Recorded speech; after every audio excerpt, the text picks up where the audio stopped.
Zee 24 तास एक पाऊल पुढे। 12वीचा निकाल आज जाहीर झाला। आपण त्या संदर्भातल्या बातम्या सुरुवातीला पाहूयात। 12वीचा निकाल आज जाहीर झालाय। राज्याचा निकाल 67.94% लागलाय। गेल्या वर्षीच्या तुलनेत यावर्षी 2% निकाल वाढलाय। या वर्षीही निकालामध्ये मुलींनीच बाजी मारली आहे। मुलींचं उत्तीर्ण होण्याचं प्रमाण 79.66% तर मुलांचं उत्तीर्ण होण्याचं प्रमाण 70.32%। कोकण विभागाचा निकाल सर्वाधिक म्हणजेच 86.25% लागलाय, तर सर्वात कमी निकाल अमरावती विभागाचा 62.87% लागलाय। आणि एक 12वीची विद्यार्थिनी आपल्याशी चर्चा करण्यासाठी आमच्या स्टुडिओमध्ये उपस्थित आहे। आपल्या सर्वांना परिचित असणारी आर्या आंबेकर। आर्या, तुझं खूप खूप स्वागत करतो या चर्चेमध्ये। आणि एकूणच या चर्चेमध्ये 12वीचा निकाल लागल्यानंतर तुझं स्वागत करतो। काय सांगशील, आज खूप आनंद होत असेल तुला, तुझा निकाल खूप चांगला लागलाय। काय या सगळ्या यशामागचं रहस्य काय सांगशील?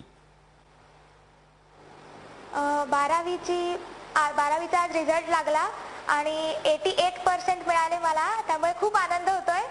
आणि रहस्य म्हणजे रियाजाच्या ठिकाणी रियाज, अभ्यासाच्या ठिकाणी अभ्यास हे नीट सांभाळलं म्हणून 88 मिळाले। खरंय, तू रियाज तर करत होतीसच, शिवाय गाणंही तू जपत होतीस आणि अभ्यासही तुला करायचा होता। कसं वेळापत्रक असायचं तुझं? सकाळी उठल्यावर आधी रियाज करायचे, मग कॉलेज असायचं 7 ते 2, ते करून घरी आल्यावर थोडा आराम, मग अभ्यास करायचे। आणि प्रिलिमच्या 1 महिना आधी वगैरे कार्यक्रम पूर्ण बंद केले होते, म्हणजे रियाज सुरू होता पण कार्यक्रम बंद केले होते। अच्छा, अभ्यासाचं दडपण होतं तुझ्यावरती? काही टेन्शन्स होती?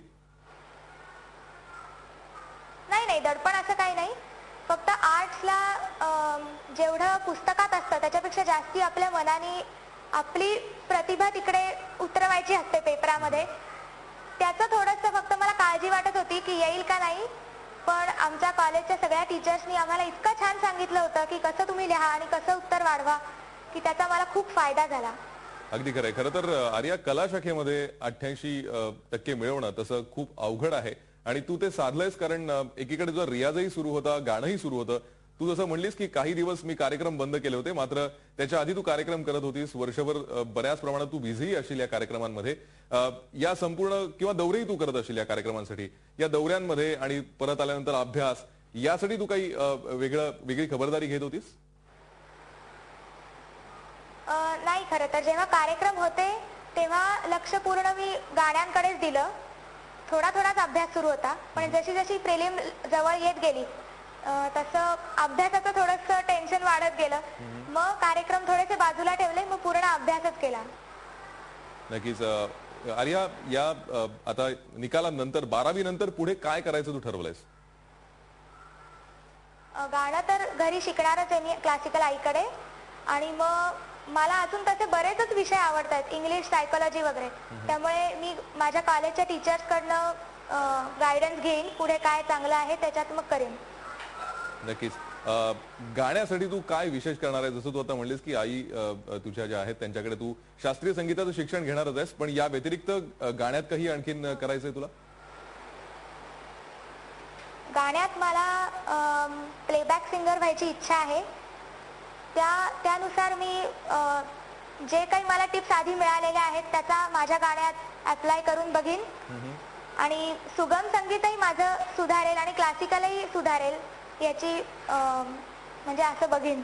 नक्कीच आर्या, खरं तर आज तुझ्यासाठी खूप आनंदाचा दिवस आहे। आज 12वीचा तुझा निकाल लागला, चांगले मार्क्स तुला मिळालेत। या सगळ्या क्षणी एक चांगलं गाणं, एक तुझ्या मनात आता रुंजी घालणारं गाणं झी 24 तासच्या प्रेक्षकांसाठी।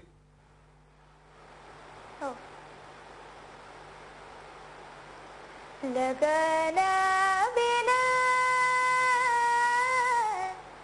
जागे